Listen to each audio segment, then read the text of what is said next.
अंतिम वर्ष में कौरव ने पूरी सेना उनके पीछे लगा दी कि पांडवों को ढूंढो कहाँ हैं। उनके साथ शर्त थी, अगर कहीं दिख गए तो दोबारा से आपको 12 साल का वनवास हो जाएगा। पांडवखोली से नीचे एक जगह है तड़ाक ताल, वहाँ छोटी सी नदी है, तो वहाँ बिना किसी रुकावट के पानी रुक जाता है। आजकल कम से कम 20 फुट पानी रुक जाता है। पानी रोकने की कोई व्यवस्था नहीं, खुला है पानी जाने। महात्मा लोग इतना उपदेश देते हैं हमको, और स्वयं माँ बाप को छोड़ के जंगल में भाग जाते हैं। महाराज जी, सो ईश्वर प्राप्ति हो सकती है संसारिक इंसान, गृहस्थ में रहते हुए भी हो सकती है। स्त्री पुरुष का संबंध आपस में, इसमें कहीं बाधा नहीं आती है। कहते हैं पुरुष प्रधान समाज है, बोलते हैं ना। हम प्रमाणित कर दें कि हमारा समाज शुरू से लेकर आज तक भी स्त्री प्रधान। Welcome to the code with Anu. मैं द्वारा हाथ में हूँ और यहाँ पर मैं एक हिमालयन योगी से मिली। उनका नाम है जगदीश गिरी महर्षि। मैं उन्हें प्यार से महाराज जी बुलाती हूँ। सो आज का जो भी हम बात करेंगे तो मैं उनको महाराज जी बुलाती हूँ। लेकिन आपको एक बहुत इंटरेस्टिंग बात बताना चाहती हूँ मैं फ्रेंड्स, कि उन्हें अलग नाम से पुकारा जाता है। तो बोल रहे थे कि कोई उन्हें पिताजी बुलाते हैं, कोई उन्हें बाबा बुलाते हैं, लेकिन मैं महाराज जी पसंद करती हूँ। और महाराज जी, सबसे बड़ी बात जो मुझे उनके बारे में, ऐसी बहुत सारी बातें हैं जो आज हम करेंगे, लेकिन सबसे बड़ी बात मुझे ये लगी कि वो बता रहे थे कि 6 महीने उन्होंने साधना की, तपस्या की, और एक लौंग सिर्फ उन्होंने खाई थी। वो 6 मंथ्स, 6 महीने उन्होंने वो लौंग खा के पूरी साधना पूरी की। सो मुझे बहुत ज़्यादा क्यूरोसिटी है, बहुत ज़्यादा जिज्ञासा है इस बारे में, और आपको भी होगी। तो आज हम बात करते हैं। नमस्कार। हरिओम। आप हमारे पॉडकास्ट पे आए, इसके लिए thank you so much. Hariom Hariom. So आप, मुझे ये भी पता है, मुझे जो यहाँ पर लोग थे उनसे मुझे ये पता चला कि आप पांडव खोली में रहते हैं। सो पांडव खोली, आप कितने सालों से वहाँ रह रहे हैं, और उसके बारे में भी थोड़ा सा हमें विस्तार में बताएं, पांडव खोली के बारे में। मैं लगभग 2009 से वहाँ पर रह रहा हूँ, पांडव खोली में। अच्छा। पांडव खोली में द्वापर युग में वनवास के अंतिम वर्ष में 12 साल का वनवास था, तो 12वें साल में पांडव वहाँ रहे थे। और जहाँ से पैदल हम चलते हैं पांडव खोली के लिए, उस जगह का नाम है कुकुछिना। ओके। आप आज गए भी वहाँ? हाँ। तो कुकुछिना का शुद्ध नाम है कौरव छीना। अच्छा। अंतिम वर्ष में कौरव ने पूरी सेना उनके पीछे लगा दी कि पांडवों को ढूंढो कहाँ हैं। उनके साथ शर्त थी, अगर कहीं दिख गए तो दोबारा से आपको 12 साल का वनवास हो जाएगा। तो कुकुछिना तक कौरवों की सेना गई थी। अच्छा। उस समय पांडव ऊपर पांडव खोली में थे, ठीक है ना। तो वहाँ घनघोर जंगल देख के कौरव सेना वहाँ से वापस आ गई। इसी ऊपर कहाँ जाएंगे वो, ठीक है ना। उस समय पांडव खोली में थे 1 साल के लिए। अच्छा। उसके बाद वहाँ से 20 किलोमीटर नीचे चौखुटिया एक शहर है आज के टाइम पे, वहाँ पर राजा विराट का महल था। तो अज्ञातवास 1 साल का उन्होंने राजा विराट के महल में बिताया। अच्छा। सभी भाइयों ने अलग अलग वेशभूषा बदल के, कोई घोड़ों की सेवा में लग गया, कोई रसोई में लग गया, कोई नर्तकी बन गया, कोई कुछ बन गया। उन्होंने अपने 1 साल बिताया वहाँ पर। ये पांडव खोली की स्टोरी है। 1 साल वहाँ पर रहे थे। उससे पहले के युग में वशिष्ठ जी और भरत जी ने तपस्या करी थी वहाँ पर। अच्छा। भरत जी ने ज़्यादा दिन कहाँ पर रहे थे? भरतकोट में। उसके सामने जो खड़ी चोटी है, सबसे ऊंची चोटी है वो, है ना, वहाँ पर भरत जी ने तपस्या करी थी। जिस समय में राम रावण युद्ध चल रहा था, लक्ष्मण जी को शक्ति लग गई थी। शक्ति लग गई थी तो संजीवनी लेने के लिए हनुमान जी यहाँ आए थे। उस पहाड़ के ठीक पीछे द्रोणागिरी पर्वत है, तो वहाँ से उन्होंने उस पर्वत को उखाड़ा। जब उनको संशय हो गया कि कौन सी जड़ी बूटी संजीवनी है, तो उन्होंने पूरे पहाड़ को उखाड़ के चले। तो भरतकोट के पहाड़ के ऊपर से जब वो चल रहे थे, तो भरत जी उस समय वहाँ तपस्या कर रहे थे। अच्छा। उस टाइम पे पूरे भारतवर्ष में रावण का राज्य था, केवल अयोध्या को छोड़ के। तो भरत जी के मन में विचार आया कि इतना बड़ा पहाड़ ये लेके जा रहा है, कौन है, कहीं अयोध्या के ऊपर तो न गिरा दे। तो वहाँ पर हनुमान जी को रोका भरत जी ने। जब दोनों का परिचय हुआ, परिस्थिति मालूम हुई भरत जी को, इनको हमने गलत रोक दिया, तो उन्होंने अपने तीर में बैठने के लिए कहा, इसमें बैठो और तुम जल्दी पहुँच जाओगे। अच्छा। जितना मैंने तुम्हें लेट किया तो जल्दी पहुँच जाओगे। लेकिन हनुमान जी को अपनी भक्ति पे, सेवा पे विश्वास था। अहम नहीं था, विश्वास था। ठीक है ना। तो उन्होंने बोला नहीं, तुम ऐसा करने की जरूरत नहीं, मैं चला जाऊँगा। उन्होंने क्रोध में जब वहाँ से पहाड़ उठाया, उसका एक हिस्सा गिरा जहाँ पर आज आप दर्शन करने गए, है ना। वो पहाड़ गिरा वहाँ पर, और उसके ऊपर द्रोणागिरी माता जी का मंदिर इसीलिए बना है कि वो द्रोणागिरी पर्वत है, छोटा सा हिस्सा है जहाँ पर वो मंदिर बना हुआ है। ये यहाँ की कहानी है।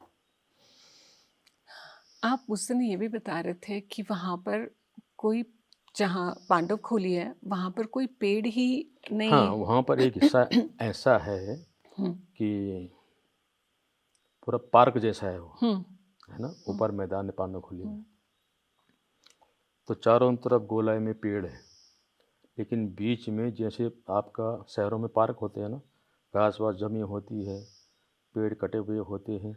मैं आपको फोटो दिखाऊंगा बाद में उसका एक, है ना।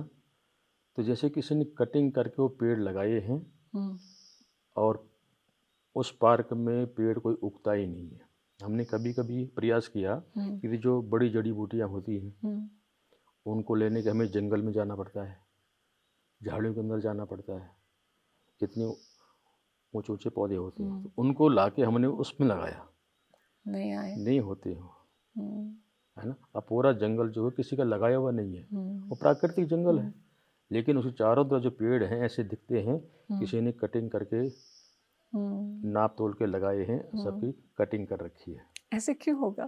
प्राकृतिक, ठीक है ना। ये उनकी पहचान है। और उस जगह में ऐसा क्यों, यहाँ पर उस जगह में पांडव लोग अपने कपड़े सुखाते थे। अच्छा। इसीलिए बोलते हैं उनको भीम की गुदड़ी बोलते हैं उसको। अच्छा। गुदड़ी यहाँ की भाषा में बोलते हैं रजाई गद्दे को। अच्छा। जिसको आप रजाई गद्दे बोलते हैं ना, तो यहाँ की भाषा में उसको बोलते हैं गुदड़ी।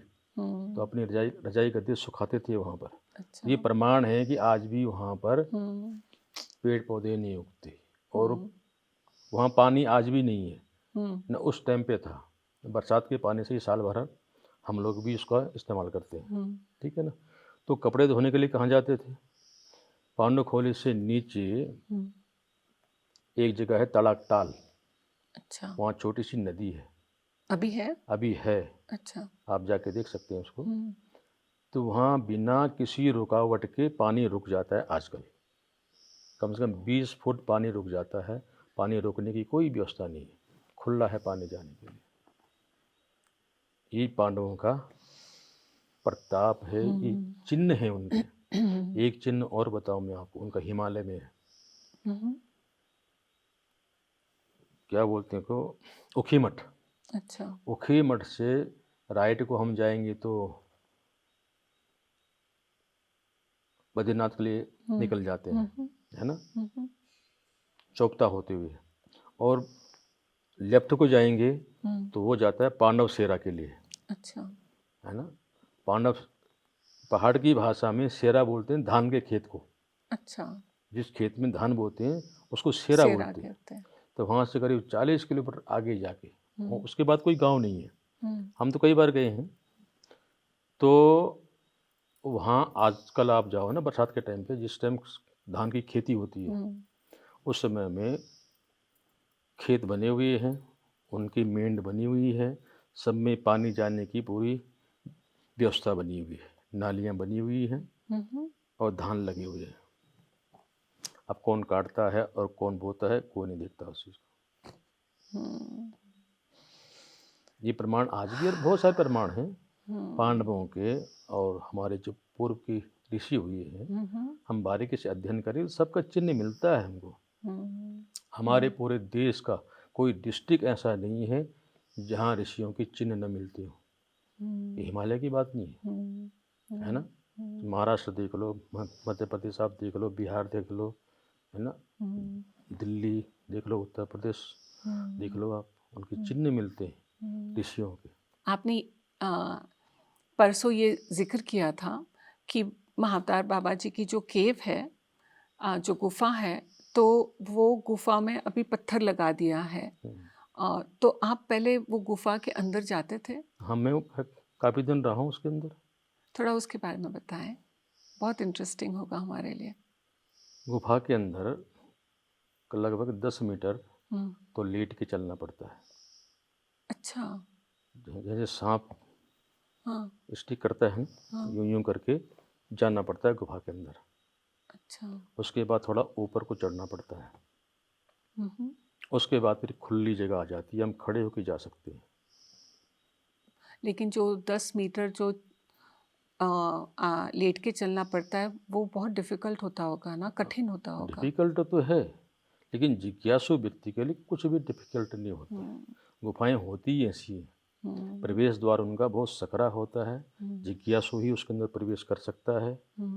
जैसे कृष्ण भगवान ने, जब पांडव लोग पहली भागवत कर रहे थे, है ना, तो कृष्ण भगवान ने उनको बोला कि कम से कम 7 जिज्ञासु यहाँ पर होने चाहिए पूर्णाहुति के टाइम पर। और जिज्ञासु भगवान किसको मानते हैं? महात्माओं को, जिसको समाज सिद्ध पुरुष बोलता है ना, भगवान की नज़र में केवल जिज्ञासु, पहली क्लास के विद्यार्थी।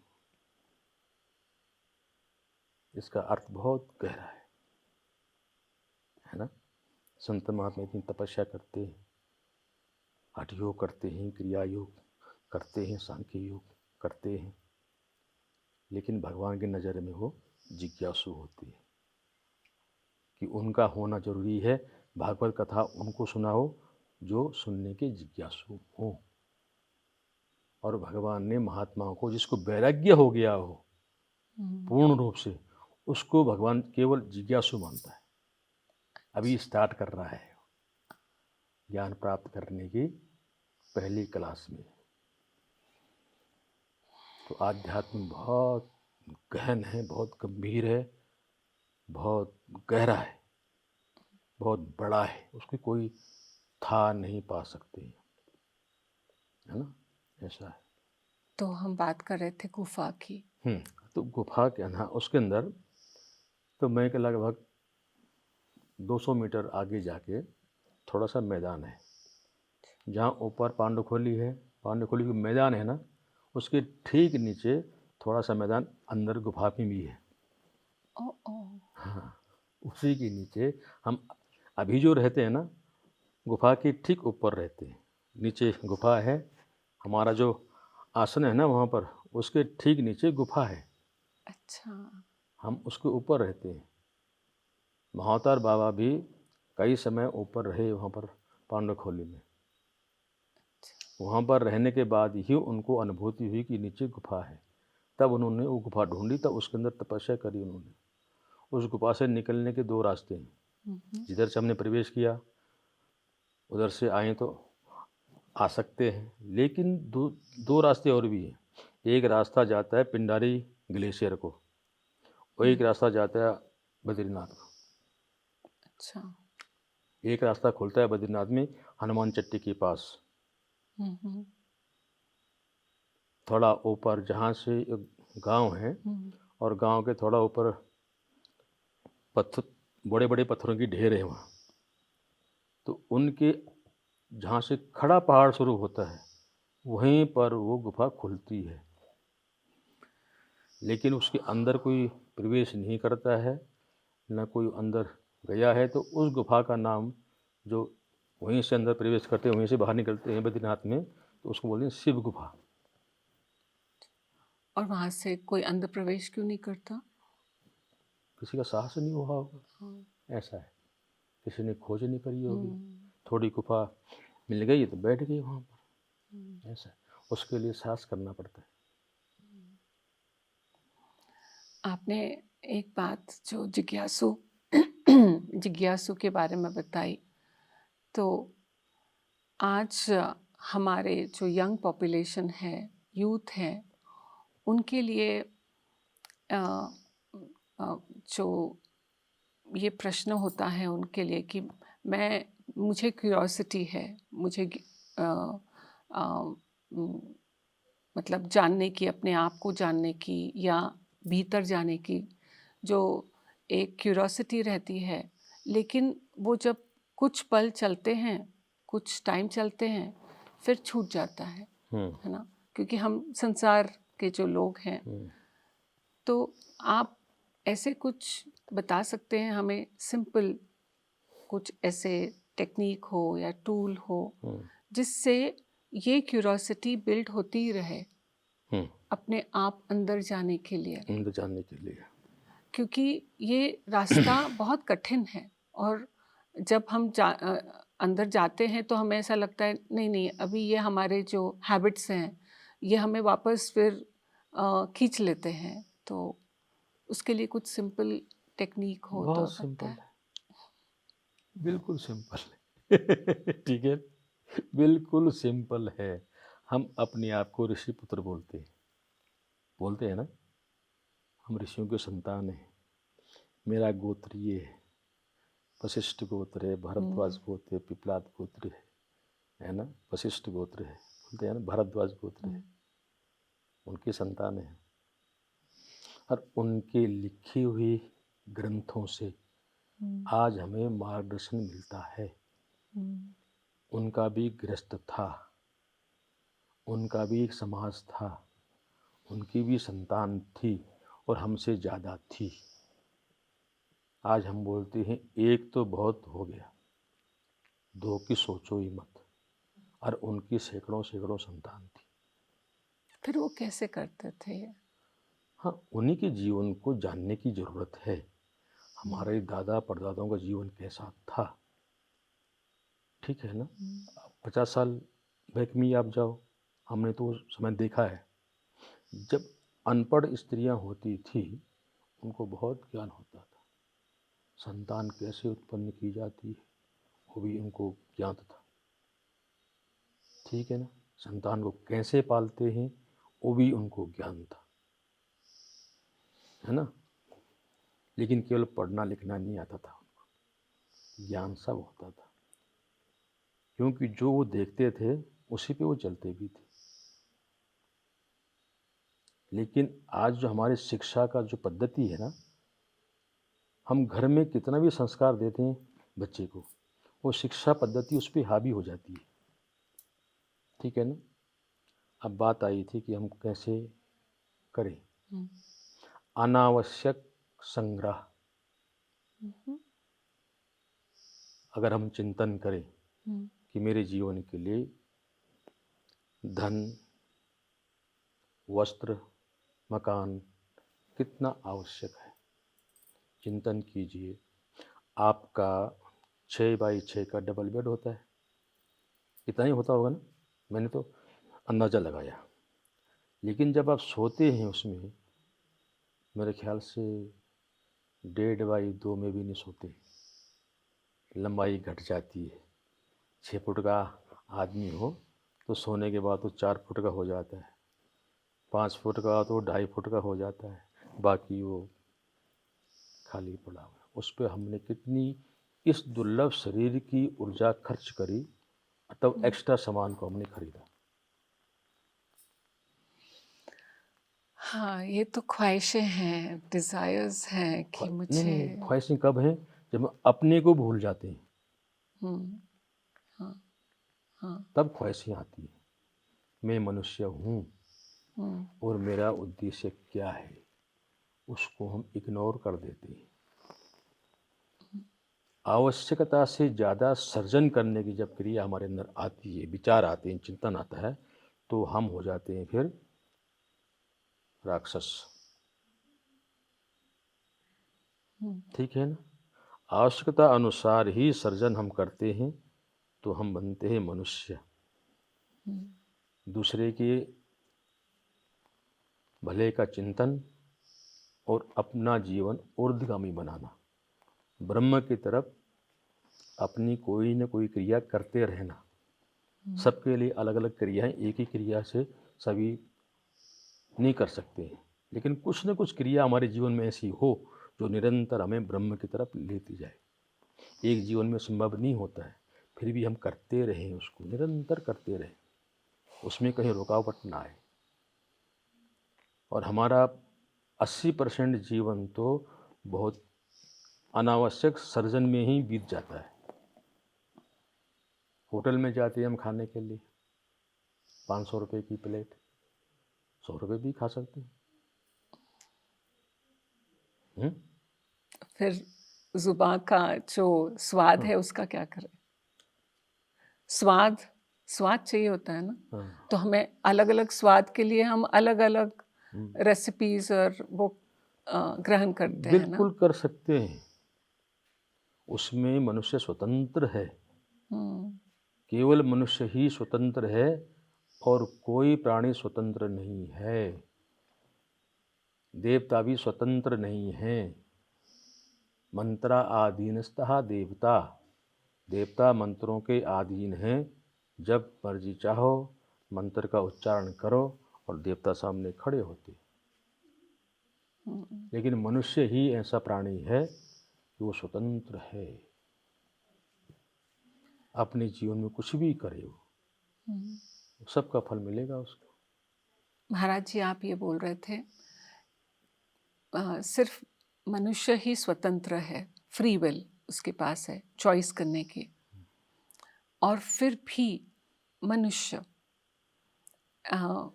वो चॉइस क्यों नहीं करता है जो उसके भले के लिए है, और वो चॉइसेस क्यों करता है जो उसे अपने आप से दूर लेके जाता है, और वो ही चीज़ के वजह से उसको स्ट्रेस होता है। अभी जो आजकल जो बीमारियां, कैंसर हो रहे हैं, हार्ट अटैक्स यंग लोगों को हो रहे हैं, तो ये कहाँ गलती हो रही है हम लोगों से? सबसे पहली बात तो ये है, युग का प्रभाव है। युग का प्रभाव है, ठीक है ना? इसको थोड़ा विस्तार में बताएं। बता रहा हूँ मैं। जैसे आप किसी एडवर्टाइजमेंट को देखते हैं, है ना? लाइफ बॉय है जहाँ, तंदुरुस्ती है वहाँ। ठीक है। और हर चौराहे पे, गली के मोड़ पे वो बोर्ड मिलेगा, ठीक है ना? अब आप दुकान में गए साबुन लेने के, नहाने का, आपके दिमाग क्या आएगा, मुंह पे क्या आएगा? लाइफ बॉय दो भाई, ठीक है ना? इतना प्रभाव पड़ता है देखने से समाज में क्या हो रहा है, उसका प्रभाव ज़्यादा पड़ता है। अच्छा, ठीक है ना? हम एक सीमित वातावरण के अंदर रहें तो हम एक तरफ जा सकते हैं।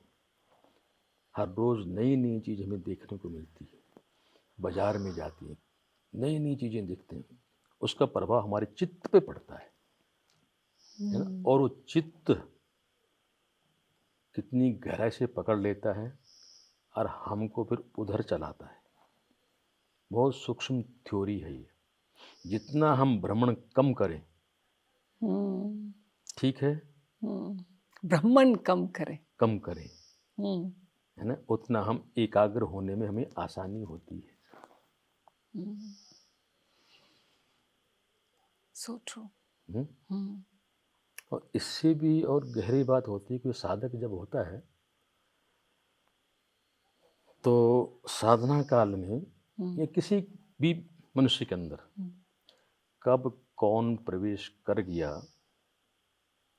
और क्या काम करके निकल गया, क्या उसे बुलवा के निकल गया, ये बहुत सूक्ष्म थ्योरी है।